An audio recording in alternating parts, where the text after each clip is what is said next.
The NFL with today's big trends because NFL owners, they passed one of the most significant rule changes in years surrounding kickoffs. In a vote at the annual league meeting, the NFL chose to adopt a low-impact kickoff that the league believes will increase the number of returns while decreasing the number of injuries here. Pete, I'll start with you. What was this the right move, you think?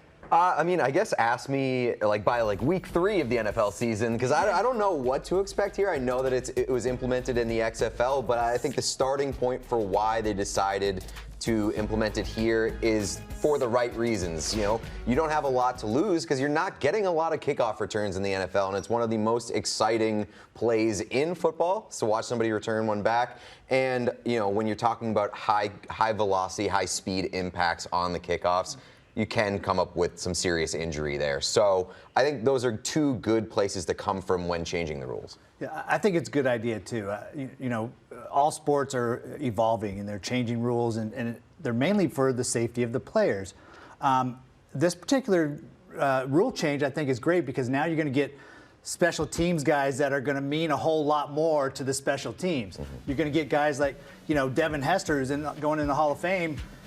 If it stayed this way, you're not going to have another Devin Hester returning touchdowns and stuff. So I think this is going to give it an opportunity for these guys to make names for themselves, but also the safety because they're not 100 miles an hour down just bearing into each other. Mm-hmm. And I think when you talk about people have resistance to change no matter what. Yeah. We grew up our entire lives watching kickoffs in one specific form, basically. And so there is going to be a sort of resistance at the outset. But if we start to see it be successful, I think it's worth taking the chance, given how few kickoffs are returned in today's NFL. And it's like the NFL woke up one day and they're like, hey, we're going to change these rules. No, they do their research. Pete, you mentioned that the XFL, it's clearly worked for them, and there are some numbers behind it. They hope to boost return rate from around 22% to 80%. That's how big of a change that this rule can make. It almost seemed like once a touchdown was scored or a field goal was scored, the next play, you just knew, okay, we're going to get it at the 25 or whatever. There's always going to be a touchback.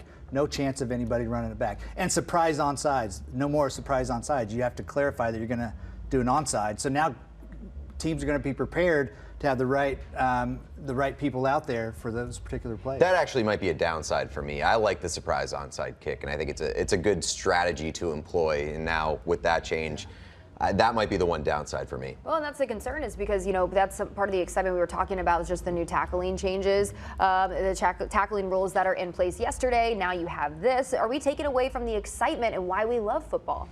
No, I don't think so. I think that there has to be an emphasis on protecting players where you can, with minimal reduction to the entertainment value here. And like we've mentioned, at this point in time in today's NFL, after a touchdown, after a field goal, you can go to the kitchen, make a sandwich, and come back because you know that you're probably not seeing a kickoff return. So if it increases the percentage and protects players, I'm okay with it. Yeah.